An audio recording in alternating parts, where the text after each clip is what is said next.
Blagodurov, and I'm a PhD student in Simon Fraser University, all the way from Vancouver, British Columbia. And the work that I'm going to present to you this time is pretty much a key part of my research there, which will come under the supervision of Professor Alexander Blagodurov. And the work is called Future Level Scheduling on NUMA multicore systems on Linux. So at first, let's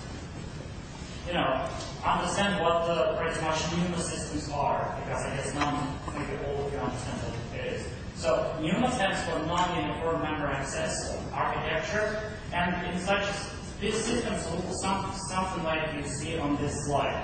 So here you see AMD Octoroon 8356 Barcelona processor.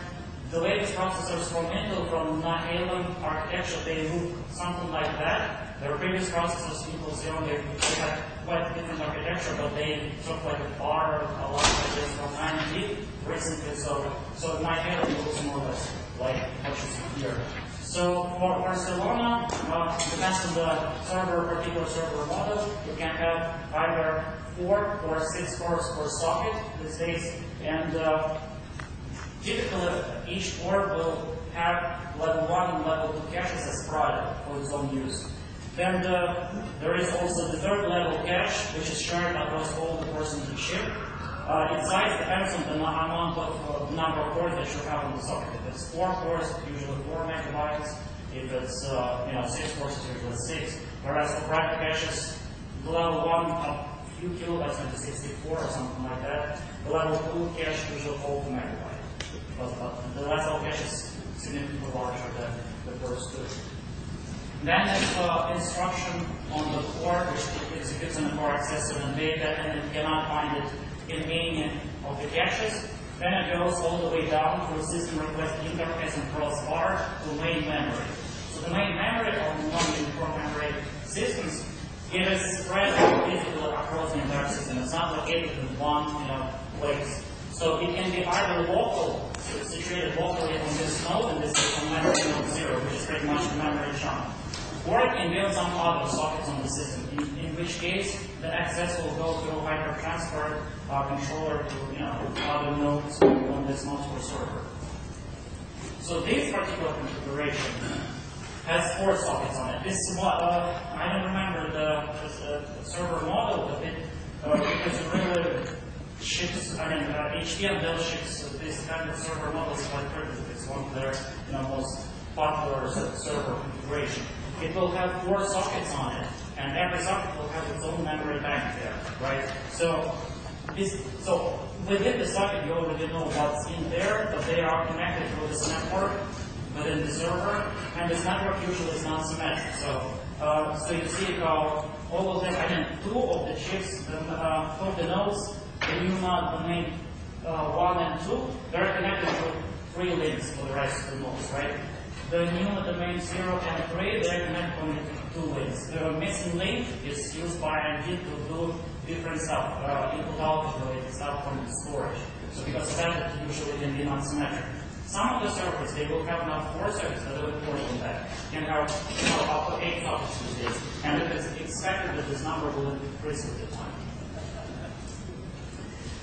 So let's say that we have this NUMA server, which is pretty much most of the servers that HP and Dell ship these days.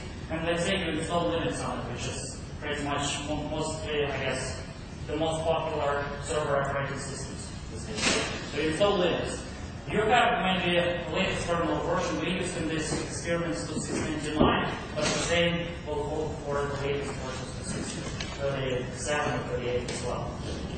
Let's say you install Linux on it, and let's say you ended up by running several applications. Some of them started earlier, some of them finished by that time. Let's say you ended up with a configuration that you see on this slide. So you have 2 threads executed on the course in the NUMA node 0, thread A and thread B. And they're all accessing memory locally on the node, right? Memory is nicely located in one place. And in this case, they will have the connection for memory controller, because they too will access the memory from the same memory node, but memory controller will be shared among them. So because of that, they will compete for that, and they can experience performance degradation due to this competition. If they both will use the memory frequently. So what the default scheduler will do is that it will try to preserve the load balance in the system, right? It can migrate the thread B on different socket, let's say, right? So in this case, the load balance will be preserved, but by default in Linux, memory is not migrated, right?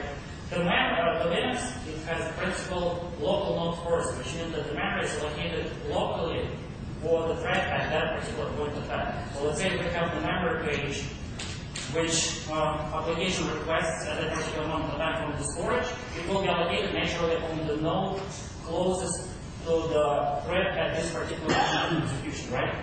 For thread B, it will always be the memory node 0. For thread A, in the initial stage, let's say of experiment, it will be also memory node 0. But after migration, memory will be started to Linux will start allocating memory on the new node, right? But the old memory will stay on the old node. It won't be migrated along with the application. And this is just sort of the data to prove it. So here you have, I took one of the applications from scientific applications from physics. It simulates some thermodynamic processes there. It's called milk. And in this experiment, the application was found on one of the cores adjacent to NUMA memory domain 0, and then at the middle of the execution, it was migrated to memory node 1.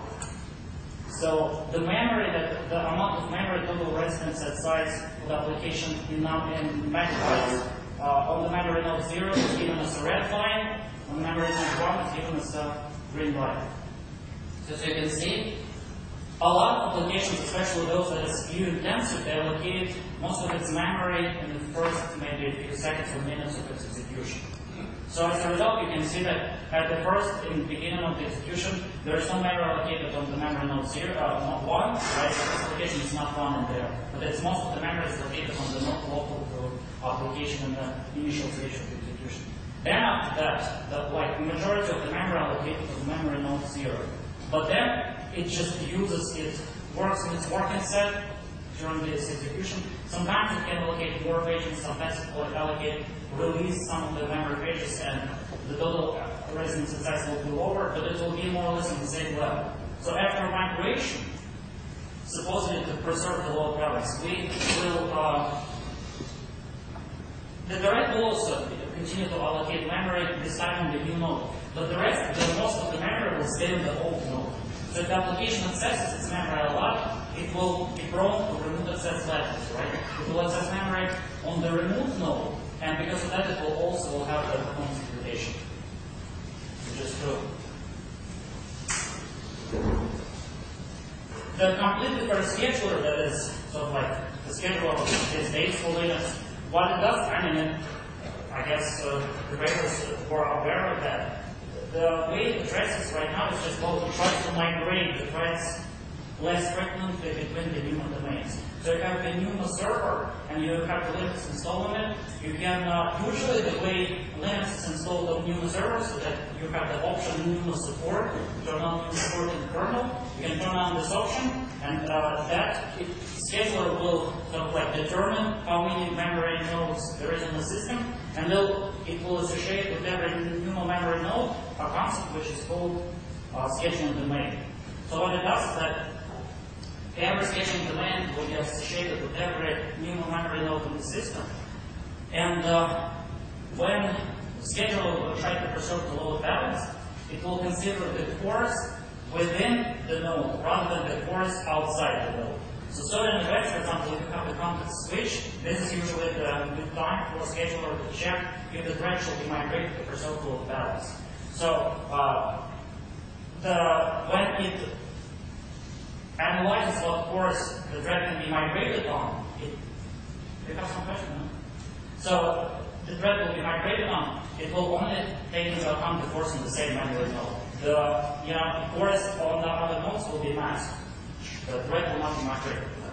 So it will definitely improve memory locality, but sometimes it could result in contention for memory hierarchy of the machine. When, for example, you have two more memory-intensive threads, sort of like a start on the same memory node. So, just to recap, so you have two threads, let's say they will access the memory often, they're CPU intensive, and if they're running on the same node, I mean, they will experience the contention for all the shared resources there. They will experience contention for shared level cache, for memory controller, and if you migrate the thread, the memory controller contention will still be there unless you migrate the memory alongside. So to prevent this performance degradation, which can be actually as serious as twice as slow in comparison with the solar output application on the idle machine. To prevent this contention, we need to detect the amount of memory intensities of the application, right? We need to detect if we have two threads A and B, how memory intensive they are. So for that, this is sort of like a common knowledge in systems research field in computer science. So we now like to publish quite a number of papers actually on this case, and Intel published quite a number of papers. So it's sort of like common knowledge these days that less level cache misrate can be used to detect memory intensive threads.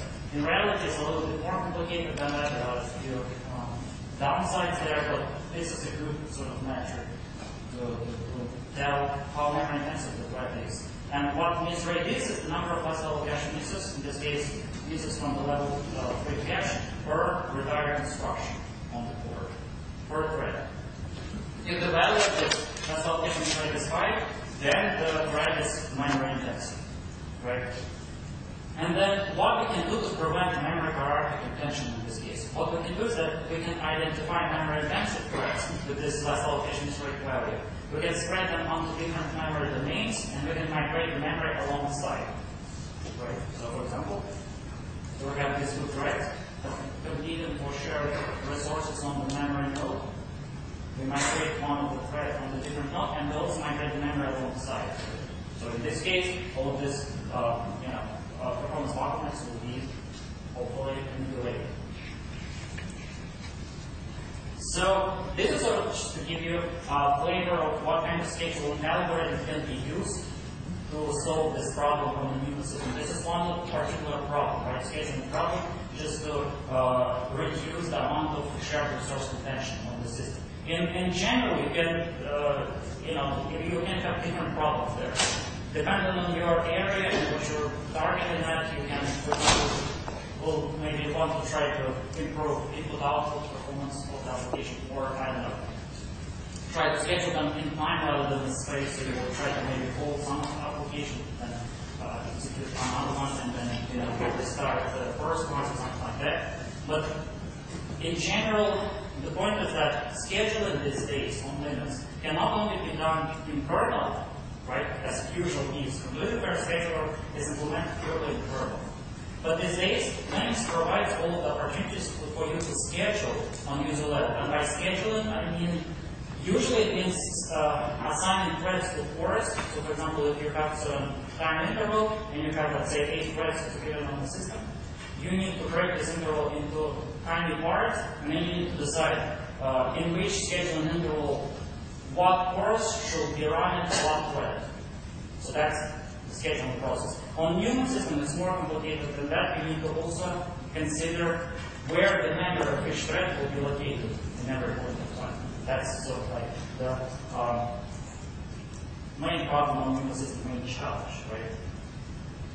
And why scheduling in user level is interesting these days, right? So first of all, in HPC domain, the way schedulers work is that the cluster scheduler it is usually installed on user level because it's just simpler to maintain. All you need to do is just to run this daemon on every cluster node on user level, and you don't have to worry about a particular kernel version of a particular scheduler there. You just install it and it works. And then you cannot necessarily cluster, you can have different operating systems, and we hear yesterday read a little bit of information about virtual framework and clusters. It also kind of tries to target different maybe architecture, different operating systems on the cluster. And another big concern these days is user level applications these days. They will maybe want to schedule their threads, and they may be, because of that, they have the application-specific data, right? They know what their threads do, and they can schedule them better than by default Linux scheduler, right? Because the default Linux scheduler maybe looks at sort of things, its view densities, and the number of scheduling intervals, scheduling takes this particular thread width, and due to the schedule or something like that. The application generally knows better what threads is more important to it, how it can prioritize threads, and by that it can supposedly actually the performance. And because of that, because the application can schedule its threads better, it wants to be able to do that, right? It needs some kind of opportunities to tell that I don't really want this thread to be scheduled by the default schedule, I want it to schedule by myself. Then this is sort of the feature that is supported by a lot of programming languages and programming libraries. So to name a few, OpenMP supports it, Silk supports it, Simple Threading, Building Blocks supports it.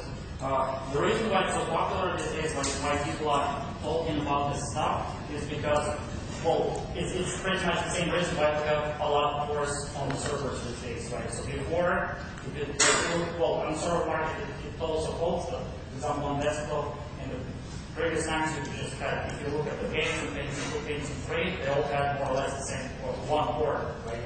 But it's just, it was faster at the time. With every single generation, it was faster. These days, because of several walls that I'm getting in the current technology process, the cores cannot get any faster, right? There is memory wall, energy wall, cooling wall. They cannot get any faster. But since AMD wall still holds, and in every new processor generation, they get more and more transistors to use. Instead of using them to create one bigger, faster core, because they cannot do that. They create several cores relatively of the same performance, but with every processor generation, there will be more of them.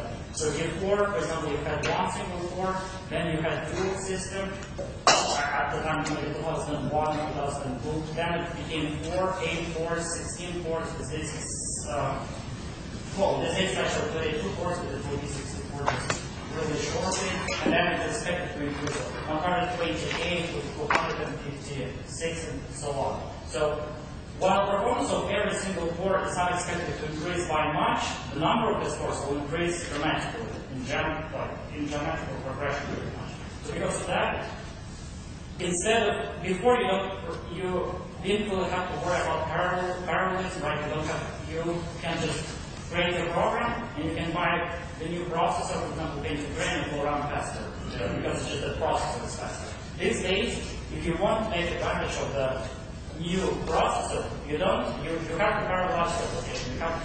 You should be able to run your application with 800, let's say, 28 threads. Then in this case, you will take advantage of the multiple system. If you get the next model, if you want to take advantage of it, it's not just simply enough to buy the processor. You need to parallelize it together. You need to parallelize it more, so you will be able to run with 256 threads. So all of these opportunities, namely, for example, Intel threading block, building blocks, and stuff like that, they are there to ease your job of parallelizing because it's usually quite hard. And user level naturally comes here, since applications again will often maybe parallelize their applications and maybe want to prioritize certain threads. And it is generally the applications themselves can do better than the whole limit schedule, right? So, in order to schedule applications on user level, what do we need to do for that, right? Well, we need some kind of monitoring features, right, from Linux. We need to know. We need Linux to provide information to make the right scheduling decision. We need to monitor the threads, we need to tell what are their characteristics, decide the application specific data, right?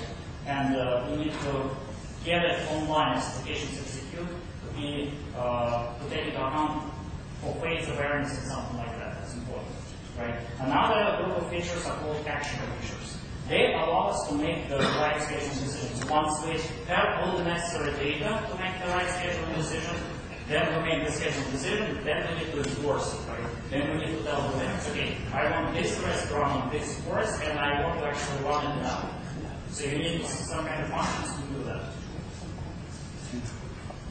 Just to recap, so in terms of monitoring features, Linux provides pretty much everything that is necessary for that, right? So for example, information about core layout and memory hierarchy is accessible via sysfile system. This is also 2699, but on the latest kernels it's also you can also get this data maybe a little bit differently, but still from some sort of file system.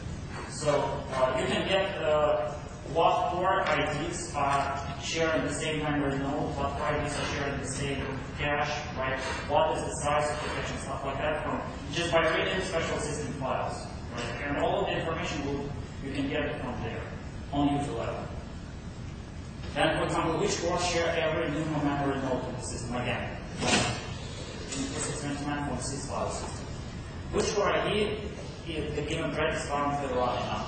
From proc file system is easily obtained. You just parse the start file. It will tell you what core the thread is running in this particular moment of time.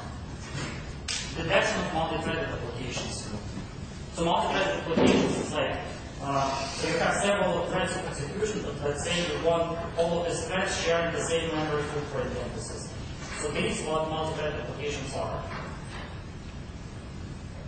It is important to detect them for example, scheduler that don't have, let's say, application-specific data. So you can possibly schedule the threads in the same memory node because they're sharing memory, so you will naturally want them to be closer together so that there will be no memory spread because we don't know what output memory each thread will be using. So you will want to detect. And it's also quite easy to do. You can just parse this file from our get profile system, stack this file, and it will give you the thread group ID.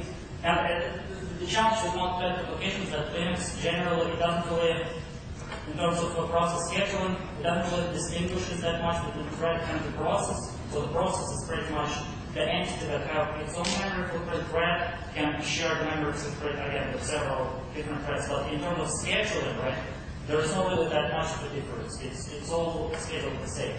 If you want to schedule them differently, if you want to schedule multi-thread applications differently on user level, you need to additionally detect what threads are sharing the same memory footprint. And for that, you can use this file. Memory store condition NUMA node for the application can be also accessed on profile system with NUMA maps. You just have to break down per memory page for every memory node in the system for every memory footprint. Right? So it's also quite easy to do. And then detection of, depending on what applications are you target, my research is targeting compute-bound applications, and those that actually do some computational work, those that don't wait for the data to be brought from storage into main memory most of the time, or through network, through memory. And because of that goal, you can naturally detect the compute-bound applications way up top. You can run it in batch mode, and it will give you the output per interval of time. You can parse this output from the pipe, for example, and then get your information. Then also you can get it from GPIS. So GPIS is like a small interval of time, something like a scheduler chip. You can get this information. So what amount of work that this core actually did for this thread from this file, again, a profile system, by parsing the certain columns there, 13 and 14. You can get all the details on the paper. I just it's a little general, level stuff. So then detection of input to output COM threads. There is also application on user level, which is what I talked about installed in Linux. And what it will give you, pretty much the output similar to top, but it will give you the amount of trackage per process. I think there's also a way to use the NUMA CTL or the NUMA RPM. That is true. Yeah, there are different ways to do that. So I think I mentioned. I think these NUMA CTL sometimes takes from these, but some of the things they test for by itself. If you look at how the RPM itself works.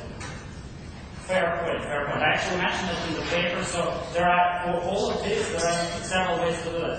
The way that you will prefer depends on your application. You can create the system files.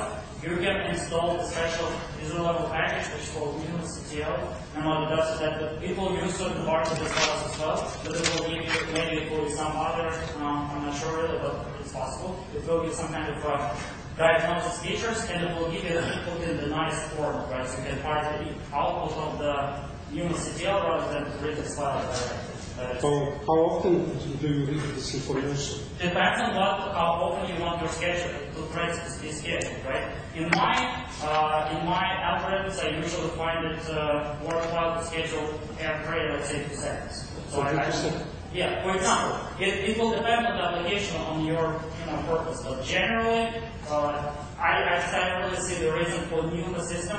When you migrate the memory, it takes a lot of time. On NUMA, on Linux, on NUMA systems, I read quite a number of papers. There were enhancements in terms of memory migration, right?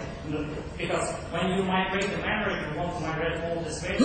It's expensive operation. It takes a while to migrate this data. It consumes the network and stuff like that. But generally, there were quite a number of enhancements in Linux, and it's quite efficient. This thing is still it's quite expensive operations because of that. You don't want to have the scheduling iteration in the millisecond operation, for example, because you want to get a lot of performance. The next question: are you getting to present a sort of mathematical problem or formalities that you are going to solve this problem? Oh, I solved actually this problem. I will talk about it later. But the point is, this paper is about the scheduler application, right? So for Linux, maybe what you're asking is research, right? I'm just intentionally. Not research, but you have to use sort of a formula what to do with this. Yeah. I know what to do with this. So I'm just presenting how to do that because again, my research is considered dealing with computational intensive applications, not the same keys, right?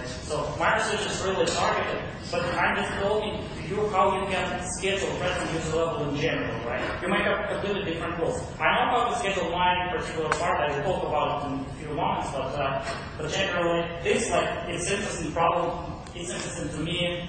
Insanely interesting because I'm a researcher and stuff like that. But this paper is not about so much this particular scheduling algorithm. It's about how you can do user level scheduling in general, right?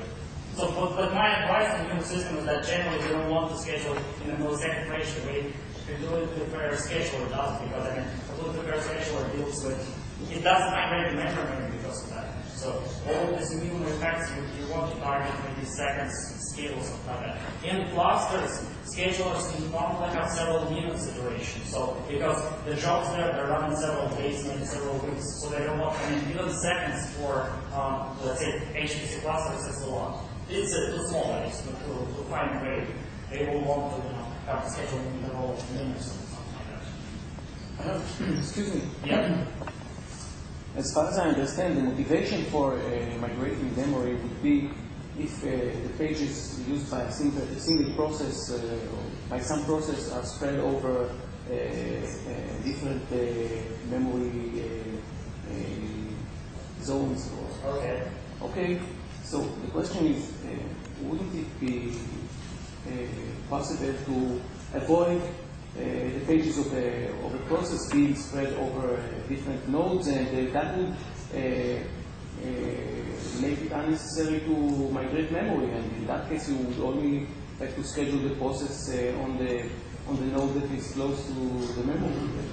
Fair point, but then the problem is, if you have the spec for both, then yes, it's possible. So let's say you start applications and then you run them to completion, for example, right? So in this case, if no applications will come and go, you can just, assign them to this particular memory node, you can leave the memory there and you will be happy with that. But the problem is, it is considered the case when some applications will finish, let's say, right? So in the example that I showed you, there were 2 threads in the system, right? Just imagine that several minutes before that, there were 16 threads in the system, and some of them just finished, right? And then there were 2 threads left. So we cannot predict the future. We don't know how many threads will be run in the next, for example, few minutes. So the best we can do, we need to use the information that we have.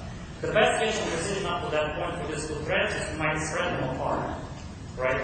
But the memory, again, all these problems with the memory. If you're certain like scheduling problem, right? If you have that with application specific data, and you know that, that's fine that I have 2 threads right now. I will not schedule more than 2 threads in the near future. In this case, you can leave them on one memory circuit. If they don't compete, that's fine. But then the problem is, generally about scheduling problems, we don't know what will happen next. So because of that, we need to migrate. Because sometimes it may be the efficient solution if you consider this particular information, up to now.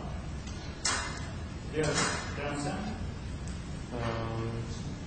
Sort of, but it depends. It's just in this dynamic conditions where the workload, where the applications come and go, you just sometimes you might have to do it because it's the most efficient solution up to now. And if you don't know the future, not much you can do. Again, well, actually, this is a little bit more interesting. Maybe I spend more time on that. So this is action features, right? So these are monitoring features. We can get information about the workload. These are action features that are provided by the scan everything that you need for the function. If you guys are interested in this slide, I can just give it to you. You know, you don't have to like follow every single one of them. So, for example, thread binding, right? So if you want to bind the threads to the course, very easily done. There is user level application which is called toolset. There is a special system kernel system call which is called set affinity. All of them will do more or less the same. You get them. You will provide them with the CPU mask, and then the thread will run on the course from this mask.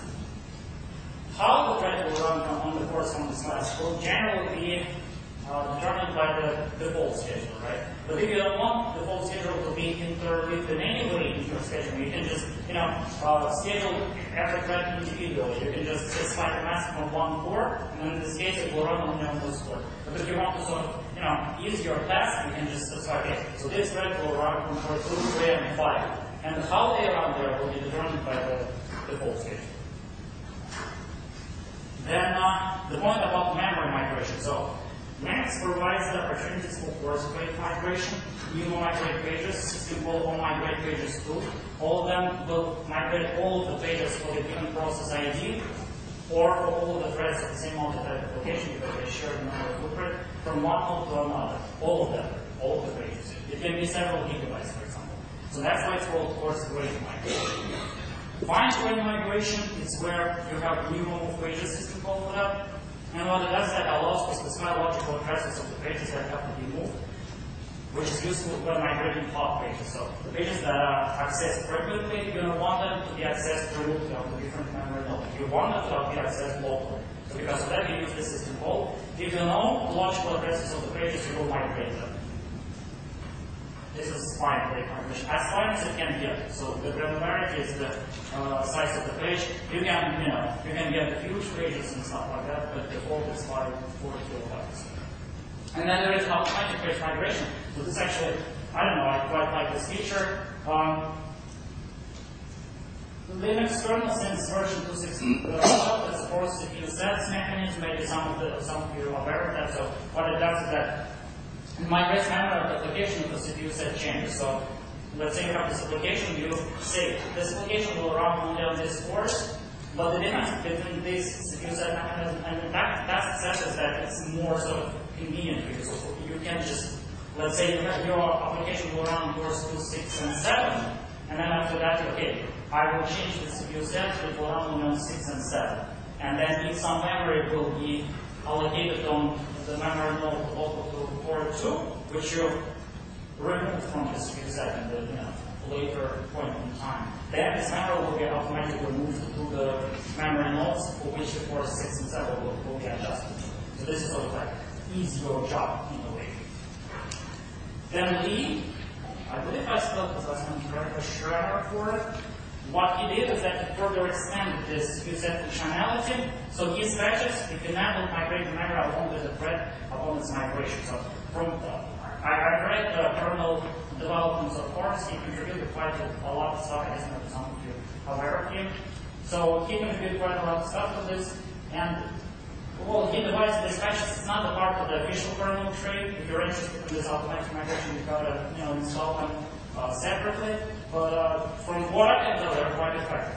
My experience tells me that the memory is migrated efficiently, and the good part about this is that this automatic page migration, because these patches at the network, they migrate the memory along with the thread upon its migration to another node. So before on the CPU set, the memory will be migrated only if you explicitly change the CPUs on which this processor will run, right?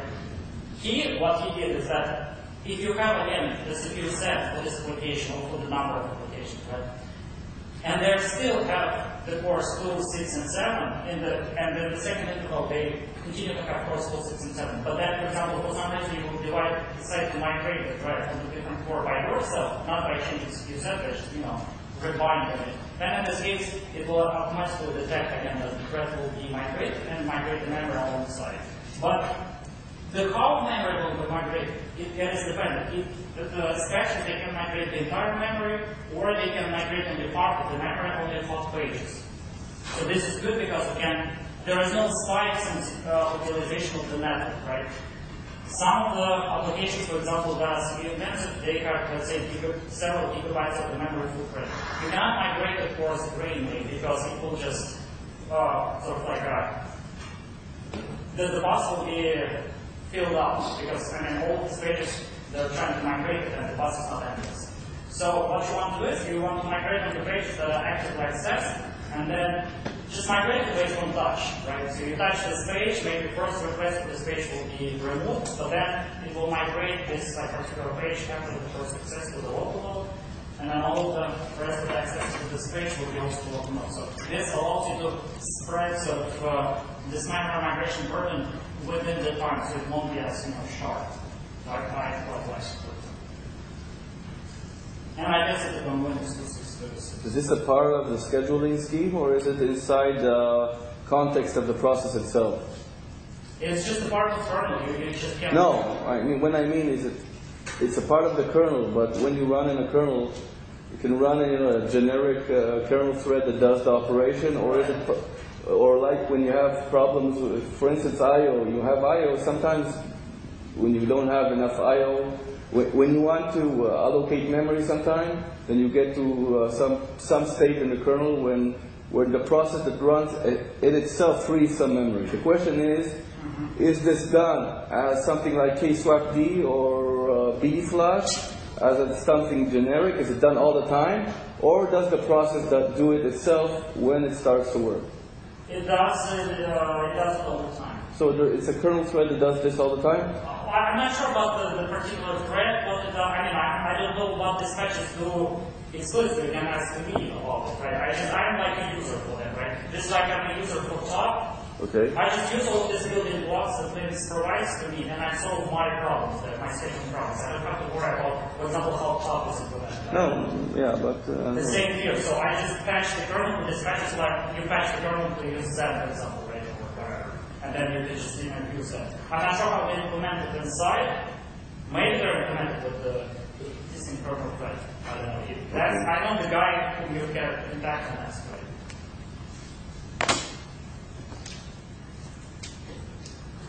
I'm running on the thread, so really quickly. So this is about how you monitor the threads and how you bind them, right?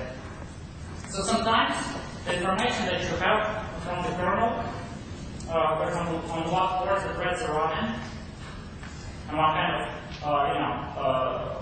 what is the amount of memory that is allocated to every member node. Sometimes it's not enough, right? Sometimes you just need to know more about the threads in order to properly schedule them.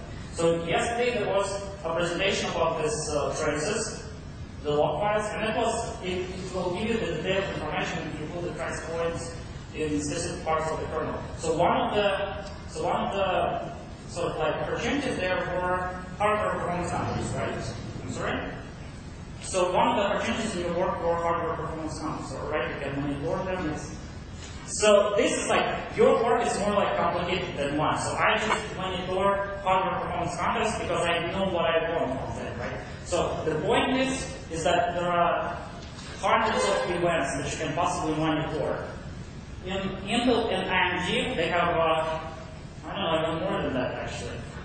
All sorts of factors in the architecture. You can monitor events in the input-output sort of chain. You can get the events from the cache, you can get the events from memory controller, anything you want pretty much. You just specify what events you want, and then it will monitor with this hardware performance numbers, which are pretty much the registers in the processor. So if you want to appear any overhead to you, it will just be there and you just can read them, right?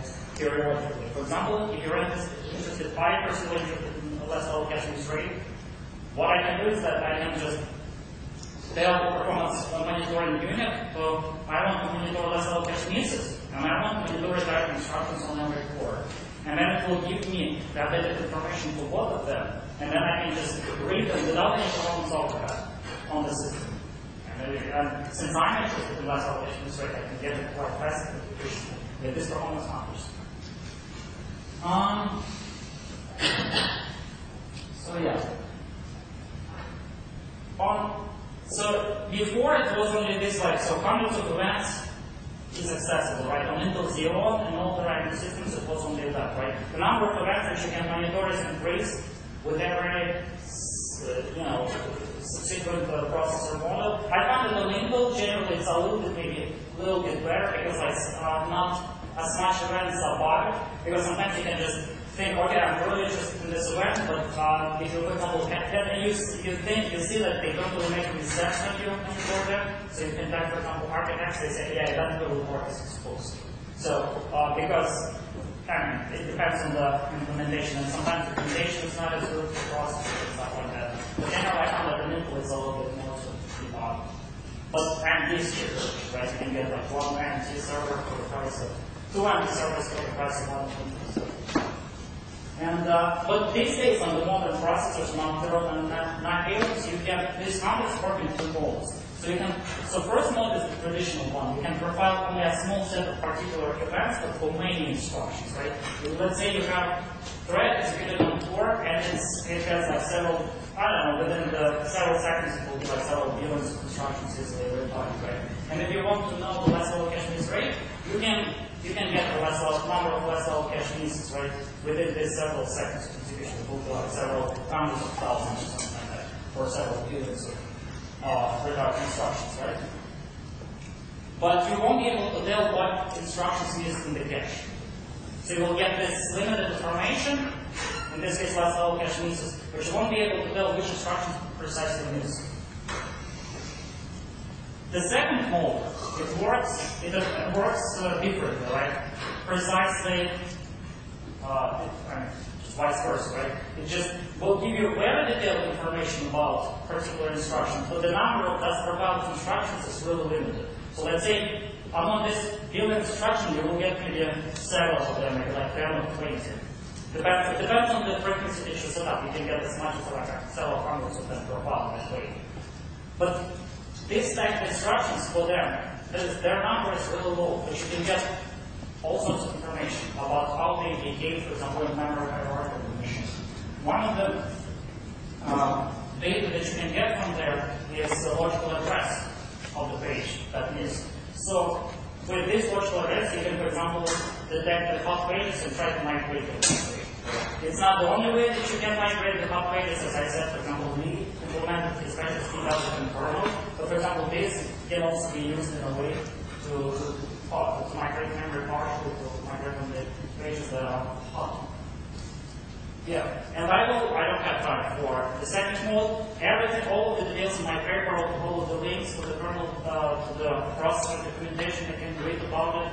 I can read the register specifications to access and how to access it. It's in the paper. Here I just, I just try to provide the paper. So the first mode, let's say you want to, in my case, I want to, let's say we have the last level cache miss rate. For that, I want to use the output counters in the first mode.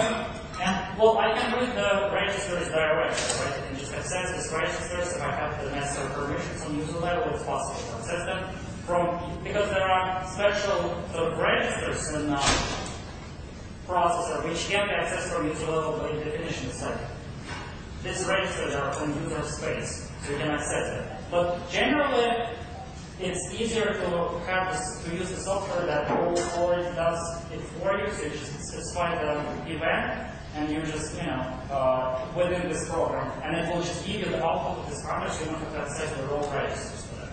So this is quite convenient. One of the John Masters yesterday told about, so basically, whether we can perf, these days you can access the events.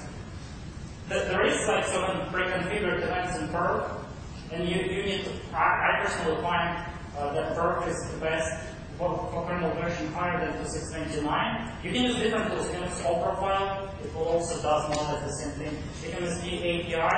This is the library that also provides the performance standards. But I personally like perfmon before kernel 2699 and perf because it's official tool actually since version 2699. And there was a discussion yesterday, so John Masters mentioned that, well, in perf, there is not really a predefined event, so the interface that it provides that you can access through the registers, but there's not really this convenient interface that tells, okay, I just want to access level allocation users. I don't care if it's on this particular architecture, if it's level 3 or level 2 or whatever, I just want less allocation users. And in perf, it's generally, well, in perf, it is possible to obtain certain events that way, like irrespective from the architecture, but generally most of the events that you're usually interested in, there can be only access from raw registers. Perfmon is more sort of, it's better in this respect. It's older tool than perf, so it's more sort of well thought, I guess. But the creator of this program, he said that Stefan he said that he will not support this tool because there is perf, there is additional, profiling tool within the Linux and the version 2.6.9, and he supports perf. So in my opinion, it has a little bit less features than perfmon, but I think if you take a look at every new kernel version, the opportunities in perf are increasing. So it has more and more opportunities with every single kernel version, so we expect it to catch up with it very soon. Generally, any tool pretty much for scale that monitors the hardware counters is applicable for scheduling purposes. It only needs to provide you detailed description of processor's keyboard categories, or you can use docs if you're just lazy, right? It needs to have the counter multiplexing. What it does is that the number of hardware registers are limited that can give you the information you need. So if you have a lot of threads, this register usually is the number of 2 to 4 registers that can track the information at the same time. So if you have a lot of events, you just need to have sort of more points of monitoring in this number of registers. So what perfmon can do is that multiplex. So it can use the same register at different points of time to monitor different events or for different threads. In this case, you will get the necessary information for every thread. It won't be as precise as without multiplexing, but that way you can monitor more threads or more events for each. Then periodic output of intermediate counter events, we need to have it in order to schedule online as applications execute. And it will usually require catching the perf. The perf is specified as we want it. You just need to turn on perf events and you need to install the package, and it will work.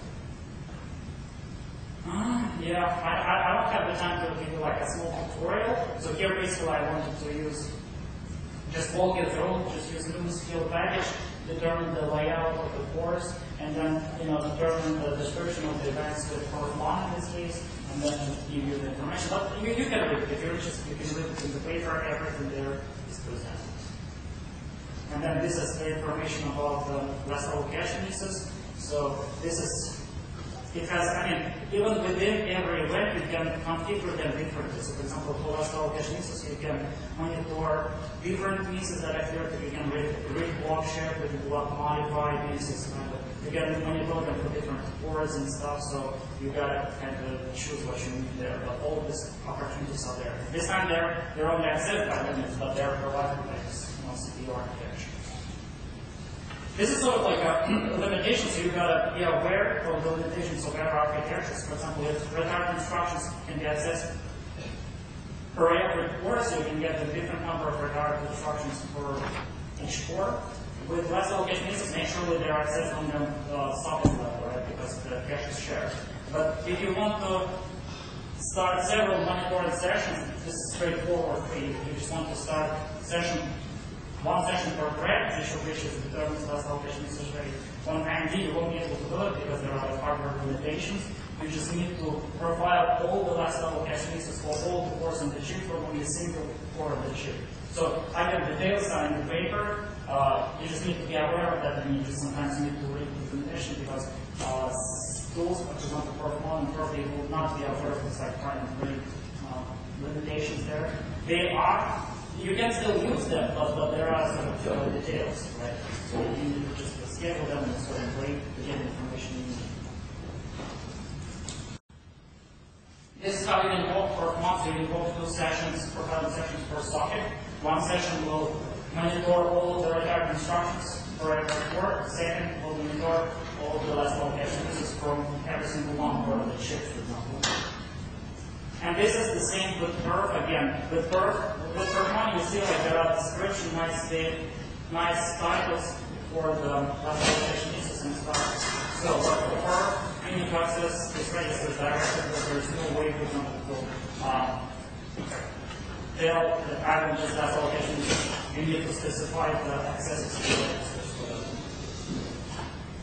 Very briefly, so all of this data you can get it from Linux documentation easily. I have it already done, so I spent quite a number of time on debugging it and adding different features. So I have this scheduler there with which I perform the test. Right, I test different scheduling algorithms, what can work, what cannot. I have this program. It's really simple. It's written in C. It's not really that big. It's about 6,000 lines of code, something like that. It's really small. So. And it's released, right? I released this in open source. You can get it, you can use it wherever you want. And if you have any questions, just feel free to ask. You can use it as a just if you have some kind of application-specific requirements, you want to schedule your threads in user level, you can maybe use it as a starting point and then go from there. It has three main sources of phases of execution. Preparation, where it starts with supporting programs and batch mode and starts with parsing threads. For example, if you want to detect an input out of one thread, you need to start at the top and write, for example, the information and parse this output and stuff like that. And and then you can either start a workload that you're interested from the configuration part of this spiral applications that will run at one point in time.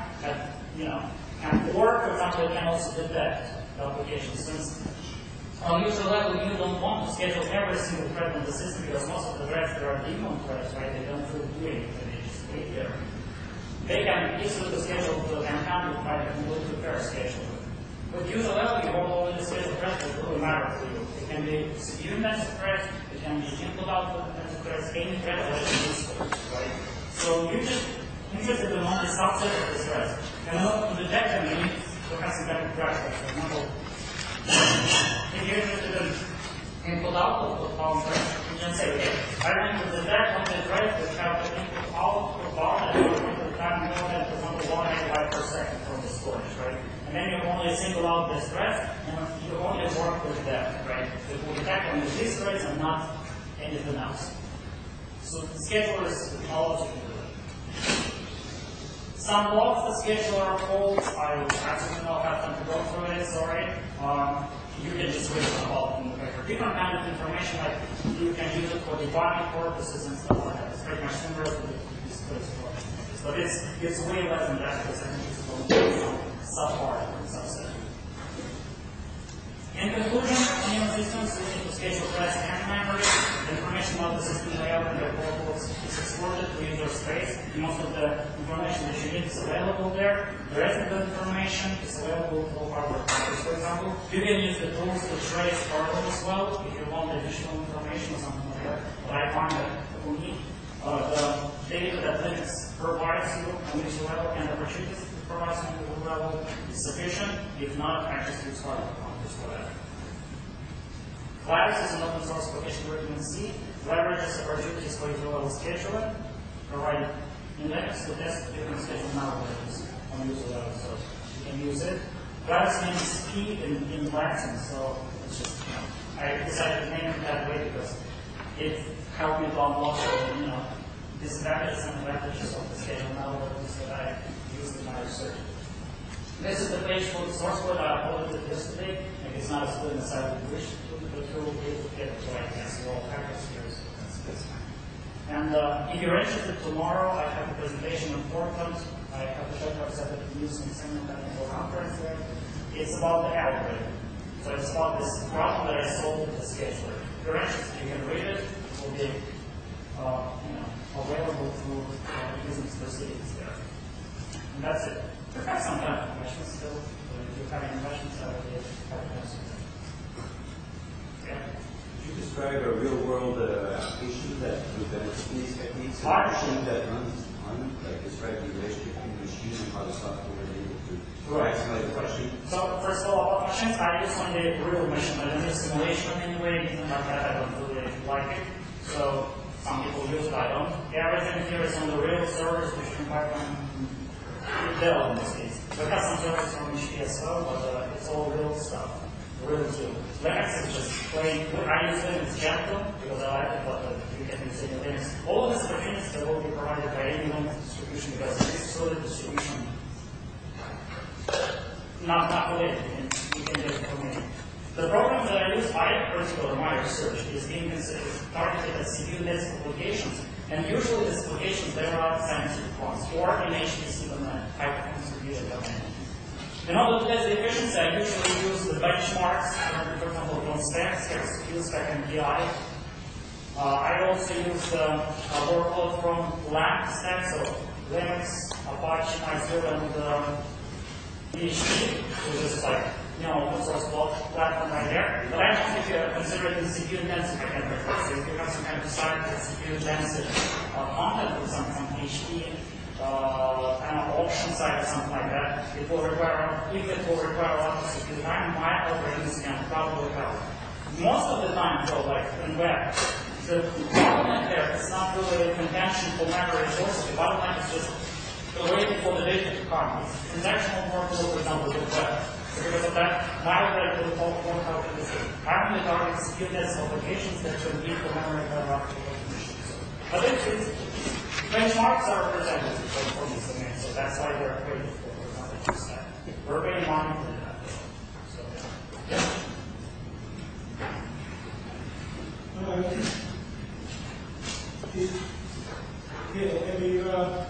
I'm sure you have.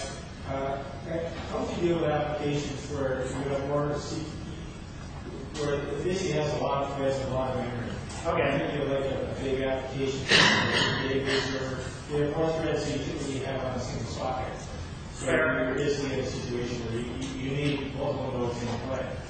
Not much I can do in this case. So if they have more threads than the number of cores in the socket, and they're all CPU intensive, I will not schedule them on the same core because the number of addition will be just extreme. What I will do is that I will try to schedule them on as small number of sockets as possible. So that, for example, if you have, for example, the 4 cores per socket and you have an application with 8 threads and all of the CPU intensive, they share the same memory footprint, I will try to schedule them on 2 sockets if it's possible. And then I will use some kind of technique to migrate only half pages around, not entire, because for multiple application, the migration of the entire memory footprint is just insane. There's no, if you, for example, have 4 threads of this application on one socket and 4 threads on another, you'll just, just try to migrate it all the time, like all the memory is just infeasible. You will use some kind of fine-grained migration, like, for example, we provided for with, this second mode of performance execution. We just want to migrate only half pages. So usually this multi-thread application, they have certain, within this memory footprint, they have certain local memory to work on. So because of that, with this half pages technique, you will just migrate on the pages that are supposedly will use. There will certain page bounds in between the nodes, but it won't be as much. And also another thing, which is sort of common knowledge in systems field, is that convention effects between the threads, they are more important than sharing effects. So for example, if you have multi-thread application, if they're all using memory extensively, and if you place them on the same memory node, it is quite possible that the convention effects will outweigh sharing. Because they will also compete for, they will all access their own common memory, but they will also compete for that because the resources are shared sometimes. So because of that, a lot of times it's more important to schedule them apart. But people want multi-thread applications to be run on the same machine. As of yet, we cannot tell online. So we can tell the degree of contention for resources, but we cannot tell the degree in which applications share the resources. On ALM, there are some counters that will sort of like, that allow you to do that in a way, but it's not precise enough, so we are waiting for the next sort of processors, maybe in their hardware performance units, there will be counters that will allow us to estimate what is the degree of the sharing effects. If we will have this data, then we will be able to tell whether we want to cluster them together, all these applications, or we want to spread them apart, because in the case where convention will outweigh sharing. But as of yet, since we don't know that, we're still assuming that we don't want to migrate memory, we don't want to bounce some pages. So we want to schedule application as few memory sockets as possible, but by preserving load balancing. So I will just schedule them on 2 sockets in this case, for example, with 8 threads. We're out of time, so thank you.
We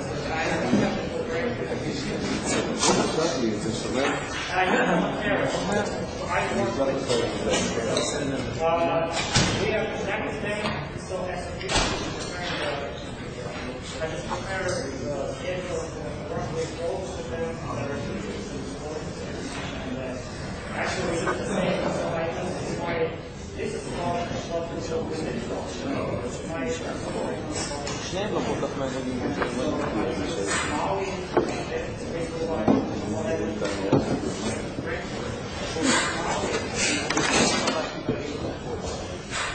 Maui, no, well, what Maui does is that Maui pretty much within itself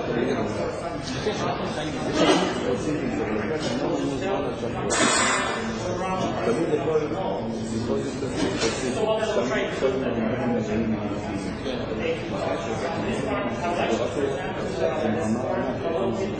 לא, אתה פרזנטציה.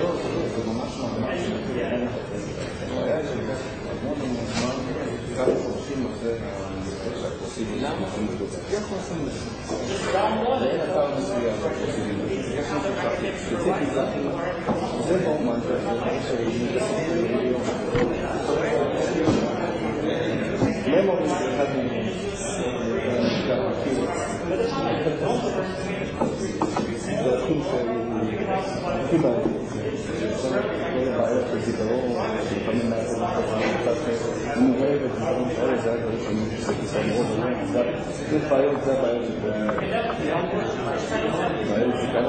איך אני מסתכל כמה שיותר על מה שיהיה.